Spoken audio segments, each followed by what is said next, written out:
Good morning students. आज का हमारा टॉपिक है electrical capacitance of a spherical conductor, अर्थात किसी गोलीय चालक की विद्युत धारिता। देखिए, पिछले लेक्चर में हमने एक फॉर्मूला देखा था किसी चालक की धारिता C के लिए। फॉर्मूला था C equal to q upon v, C equal to q upon v, जहाँ Q जो था वो उसे चालक के पृष्ठ पर उपस्थित आवेश था, V उसका विभव था।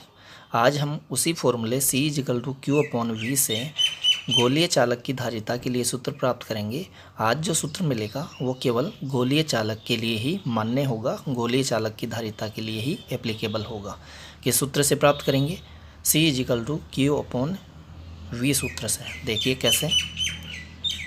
हमने विद्युत धारिता की डेफिनेशन बताई थी और कि एकांक विभव वृद्धि के लिए किसी चालक को दिया जाने वाला आवेश जो होता है वही उस चालक की धारिता कहलाती है। क्लियर है बात। मान लीजिए हमारे पास एक गोलीय चालक है जो कि R रेडियस का है और इसकी सरफेस पे जो टोटल चार्ज है वो Q है। सरफेस पे हमने चार्ज को इसलिए बता रखा है क्योंकि किसी भी चालक को जो आवेश दिया जाता है वह उसके बाहरी पृष्ठ पर वितरित हो जाता है। चूँकि ये गोलीय चालक है, सममित आकृति का है, इसलिए जो आवेश Q है वो उसके बाहरी पृष्ठ पर एक समान रूप से वितरित है। क्लियर है बात। क्या कहा हमने? हमारे पास एक गोलीय चालक है, उसके पृष्ठ पर Q आवेश एक समान रूप से वितरित है। गोलीय चालक की रेडियस कैपिटल R है। अब देखिए, ये आवेश जो Q है जो कि इसके पृष्ठ पर उपस्थित है, इस आवेश के कारण इसके पृष्ठ पर कितना विद्युत विभव होगा उसको हमने V बोला है। तो V इजिकल टू होता है KQ अपॉन कैपिटल R, जहाँ Q इसका पृष्ठीय आवेश है और R इसकी रेडियस होगी। V क्या है? इसके पृष्ठ पर उत्पन्न हुआ विभव। किसके कारण? इसके पृष्ठीय आवेश Q के कारण। ये रिजल्ट हमने कहाँ से लिखा है? KQ upon capital R। हमने थर्ड चैप्टर में एक टॉपिक पढ़ा था, किसी ठोस चालक गोले के कारण उसके पृष्ठ के किसी बिंदु पर विद्युत विभव। वहाँ से हमने ये फॉर्मूला डायरेक्ट यूज में लिया है। पृष्ठ पर विद्युत विभव इतना ही बताते हैं, आवेशित गोलीय कोश हो चाहे ठोस आवेशित चालक गोला हो, दोनों के लिए पृष्ठ पर विद्युत विभव इतना ही बताया जाता है। तो अगर ये गोलीय कोश है तब भी विभव इतना ही होगा पृष्ठ पर, और ठोस चालक गोला है तो भी पृष्ठ पर विद्युत विभव इतना ही होगा। गोलीय कोश है तो भी आवेश पृष्ठ पर ही रहेगा, और ठोस चालक गोला है तो भी उसे दिया गया आवेश इसके पृष्ठ पर ही रहेगा। तो ये फॉर्मूला जो हम धारिता का प्राप्त करेंगे वो दोनों के लिए बता सकते हैं हम। गोलीय चालक की धारिता के लिए भी हो गया और गोलीय कोश की धारिता के लिए भी बता सकते हैं। फिलहाल हम गोलीय चालक बोल रहे हैं इस टॉपिक में, गोलीय चालक की धारिता। तो इतना हम जानते हैं क्यों आवेश के कारण इस गोले के पृष्ठ पर विद्युत विभव होगा। V equal to KQ upon radius, K के प्लेस पे 1/4 पाई एप्सिलॉन नॉट पुट कर दिया। हम यहाँ ये मान के चल रहे हैं कि ये जो गोला है वो वैक्यूम में है, निर्वात में स्थित है, तो निर्वात के लिए 1/4 पाई एप्सिलॉन नॉट ही आएगा। अगर माध्यम होता है यहाँ एप्सिलॉन R परावैद्युतांक का कोई माध्यम होता है तो फिर यहाँ फॉर्मूला आता है 1/4 पाई epsilon not epsilon R। Clear है? इतना ही डिफरेंस आता। अभी फ़िलहाल वैक्यूम की बात चल रही है तो 1/4 पाई एप्सिलॉन नॉट और Q अपॉन R है ये एज इट इज। अब देखिए, पिछले लेक्चर में हमने धारिता का सूत्र देखा था C equal to q upon v. यहाँ C को मैं C नोट बोल रहा हूँ वैक्यूम के लिए। हम वैक्यूम में स्थित गोलीय चालक के लिए विद्युत धारिता कैलकुलेट कर रहे हैं, विद्युत धारिता के लिए व्यंजक प्राप्त कर रहे हैं। तो मैंने C को C नोट बोल दिया है वैक्यूम के लिए, वैक्यूम में गोलीय चालक की धारिता। तो C equal to q upon v, Q upon V के प्लेस पे ये वैल्यू पुट कर दिया है मैंने। Q से Q कैंसिल हो गया है और ये ऊपर चला गया है, तो क्या हो गया? 4 pi epsilon naught capital R। तो C naught equal to 4 pi epsilon naught capital R। ये गोलीय चालक की धारिता होगी है जो कि वैक्यूम में स्थित है, निर्वात में स्थित है। अगर वायु में स्थित हो तो भी फॉर्मूला यही लेंगे। निर्वात या वायु के लिए फॉर्मूला एक ही लिया जाता है, क्योंकि निर्वात के लिए परावैद्युतांक होता है एप्सिलॉन R इजिकल टू 1 और वायु के लिए परावैद्युतांक होता है एप्सिलॉन R इजिकल टू 1.0006। तो अप्रोक्स 1 ही लिया जा सकता है उसको भी। तो निर्वात या वायु दोनों के लिए ये फॉर्मूला एप्लीकेबल है। क्लियर है बात।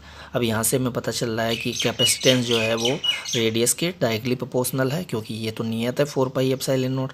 तो कैपेसिटेंस रेडियस के डायरेक्टली प्रोपोर्शनल है। इट मीन्स जिस स्पेरिकल कंडक्टर की जिस गोलीय चालक की रेडियस ज़्यादा है, आकार बड़ा है तो धारिता भी ज़्यादा होगी, आकार छोटा है तो धारिता भी कम होगी। आकार क्यों बोल रहा हूँ मैं, क्योंकि रेडियस जिसकी ज़्यादा है उसका आकार भी ज़्यादा है, रेडियस जिसकी कम है उसका आकार भी छोटा है। तो छोटे आकार के गोले की धारिता कम व बड़े आकार के गोले की धारिता ज़्यादा होगी। अगर हम ग्राफ ड्रॉ करें C व R के बीच तो स्ट्रेट लाइन की फॉर्म में होगा और लीनियर ग्राफ होगा। क्यों, समानुपाती के लिए ग्राफ लीनियर फॉर्म में ही आता है। क्लियर है बात। अब अगर वो चालक गोला निर्वात के स्थान पर एप्सिलॉन r और स्मॉल के परावैद्युतांक के किसी माध्यम में स्थित हो तब धारिता कितनी होगी। तो उस केस में धारिता को मैंने Cm बोला है, m यहाँ मीडियम के लिए लिया है मैंने, कैपेसिटेंस इन मीडियम, माध्यम में रखे हुए किसी गोलीय चालक की धारिता। तो अभी मैंने बताया था कि अगर वैक्यूम में नहीं है, वह एप्सिलॉन r परावैद्युतांक के किसी माध्यम में रखा हुआ है तो यहाँ epsilon not into epsilon r आएगा, तो फिर यहाँ भी epsilon not into epsilon r आएगा, तो फिर यहाँ भी epsilon not into epsilon r आएगा यहाँ, तो फिर यहाँ भी एप्सिलॉन नॉट एप्सिलॉन r आएगा। तो फॉर्मूला जो बनेगा वो 4 pi epsilon not epsilon r आएगा। देखिए ये वाला फॉर्मूला और ये वाला फॉर्मूला जो है वो सेम ही है, डिफरेंस जो दिख रहा है वो यहाँ एप्सिलॉन r नहीं है, यहाँ एप्सिलॉन r है।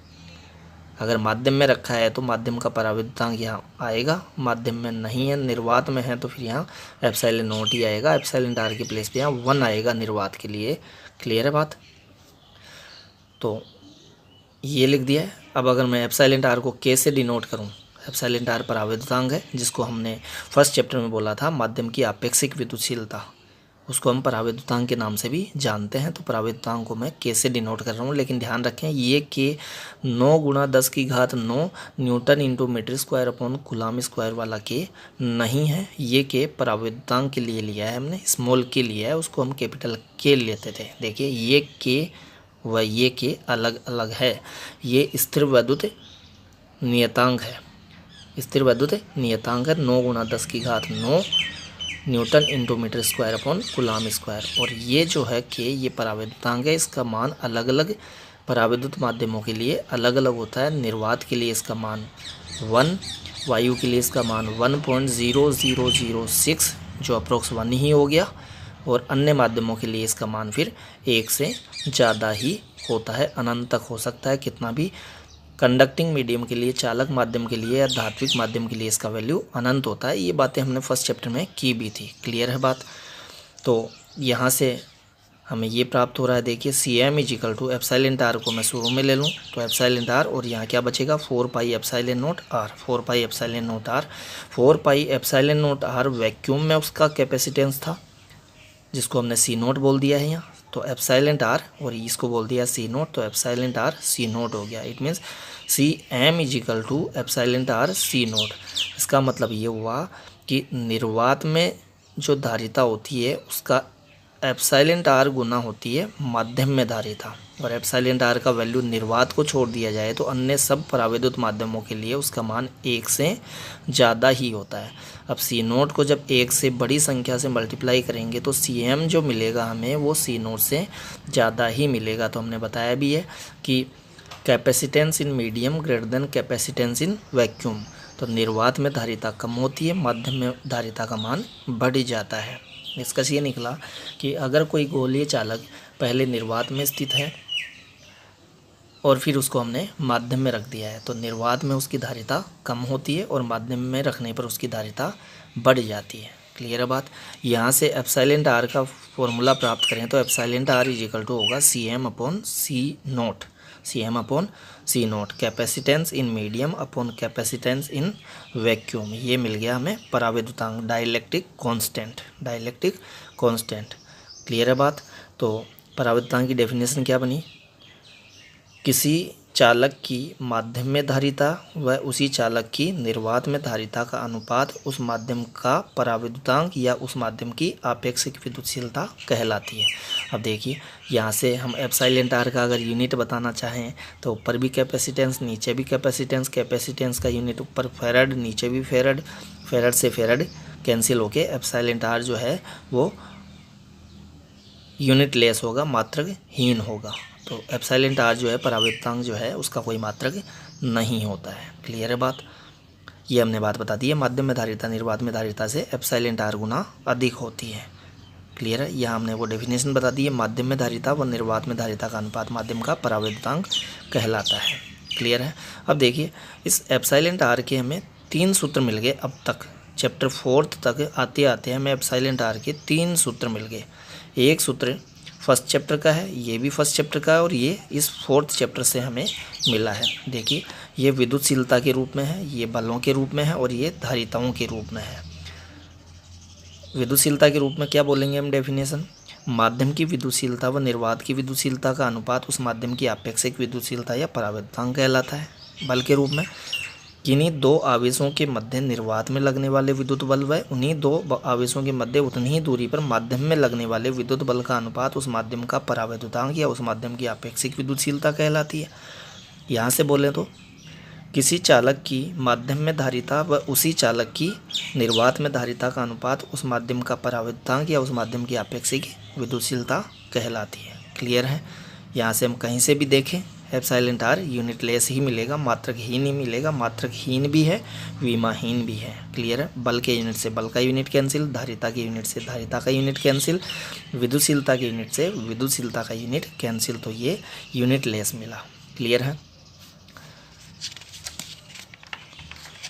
अब देखिए टॉपिक हमारा ये कंप्लीट हो चुका है। फॉर्मूला में मिला गोलीय चालक की धारिता के लिए निर्वात में 4 pi epsilon naught capital R, और माध्यम में मिला 4 pi epsilon not epsilon r capital R। Clear है बात। अब हम एग्जाम्पल लेते हैं। पृथ्वी के लिए हमें एग्जाम्पल लिया है। अगर हम पृथ्वी को गोलीय चालक माने 6400 किलोमीटर रेडियस का, अगर पृथ्वी को 6400 किलोमीटर रेडियस का गोलीय चालक माने, स्पेरिकल कंडक्टर माने, तो उसकी धारिता कितनी होगी? तो देखिए कैलकुलेट करते हैं हम। फॉर्मूला हमने बताया था अभी C=4 pi epsilon not R। हम उसको वैक्यूम में लेके चल रहे हैं, निर्वात या वायु में लेके चल रहे हैं।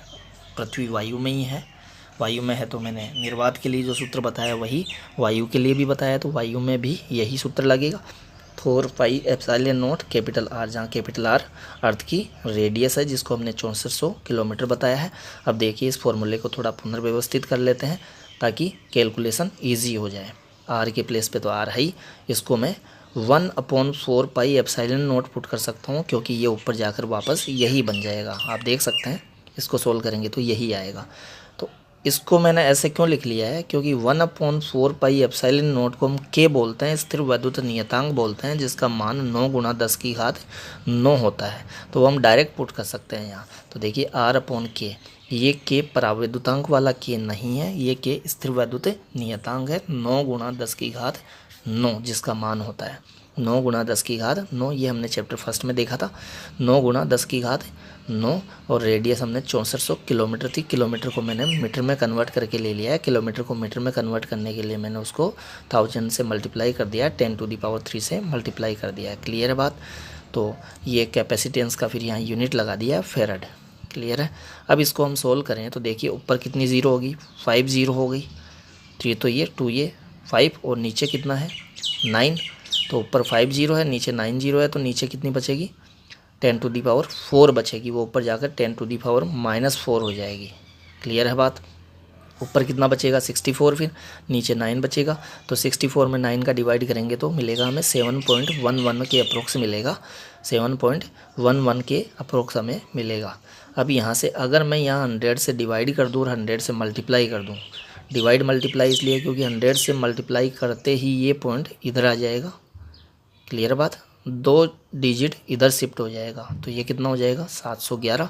कब? जब इसको 100 से मल्टीप्लाई करें। लेकिन 100 से मल्टीप्लाई करेंगे तो फिर 100 से डिवाइड भी करना होगा। डिवाइड किया है 100 से, इट मीन्स 10⁻² से डिवाइड करा तो वो 10⁻², ऊपर जाकर 10⁻⁻² हो जाएगा। तो -4 पहले से है, -2 और चला गया तो -6 हो गया। क्लियर है बात। और इसको 100 से मल्टीप्लाई करने पर ये 711 हो गया है। क्लियर है बात। तो 711 माइक्रोफेरड बोल सकते हैं इसको। 10⁻⁻6 फेरड को हम बोल सकते हैं 711। ये 1 माइक्रोफेरड होता है ये, तो इसके प्लेस पे 1 माइक्रोफेरड अगर पुट कर दें हम, देखिए यहाँ हमने बता भी रखा है 1 माइक्रोफेरड बोलते हैं हम 10⁻⁻6 फेरड को। तो 10⁻⁻6 फेरड को 1 माइक्रोफेरड बोल दें तो 1 माइक्रोफेरड इंटू 711 कितना होगा? 711 माइक्रोफेरड। क्लियर है बात। तो पृथ्वी की धारिता कितनी हुई 711 माइक्रोफेरड। अब देखिए माइक्रो वैल्यू जो है वो बहुत छोटा वैल्यू है, 10⁻⁻6 फेरड होते हैं 1 माइक्रोफेरड में। तो पृथ्वी इतना बड़ा गोलीय चालक है, पृथ्वी इतना बड़ा गोला है, लेकिन इतने बड़े गोले की धारिता भी फेरड में नहीं मिली हमें, माइक्रोफेरड में मिली है। इसका मतलब फेरड तो धारिता का फिर बहुत बड़ा मात्रक हुआ, इसीलिए इतनी बड़ी पृथ्वी की धारिता भी हमें माइक्रोफेरड में ही मिली है। तो इससे ये निष्कर्ष निकला कि फेरड धारिता का एक बहुत बड़ा मात्रक है।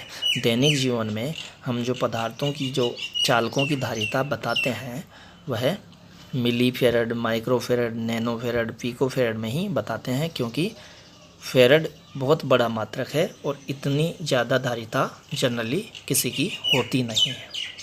तो देखिए 1 मिली फेरड में कितने फेरड होते हैं 10⁻³ फेरड, 1 माइक्रोफेरड में 10⁻⁻6 फेरड, 1 नैनोफेरड में 10⁻⁹ फेरड, 1 पिकोफेरड में 10⁻12 फेरड।